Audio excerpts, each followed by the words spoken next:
మీరు ఒక తులసి దళం పట్టుకొచ్చి శ్రీ మహావిష్ణువుకి ఇచ్చారనుకోండి, మీరు 3 కోట్ల తులసి దళాలు పట్టుకొస్తే ఏ ఫలితమో ఆ ఫలితం ఇస్తారు. 3 కోట్ల ఏకాదశుల్లో 3 కోట్ల తులసి దళాలు పట్టుకొచ్చి ఇచ్చిన ఫలితం. మీరు రేపొక్కసారి శ్రీరామ రామ రామే తిరమే రామే మనోరమే అన్నారనుకోండి, 3 కోట్ల పర్యాయములు విష్ణు సహస్రాన్ని పారాయణ చేసిన ఫలితం వేస్తారు. రేపు అన్ని 3 కోట్ల మీద వేస్తారు. రేపు మీరేమీ చేయలేదనుకోండి, 3 కోట్ల పాపాలు చేసిన ఫలితం వేస్తారు.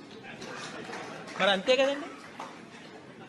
100 మంది పరీక్ష కడితే 30 మంది పాస్ అయ్యారని నేనంటే 70 మంది ఏమైనట్టు? ఫెయిల్ అయినట్టేగా.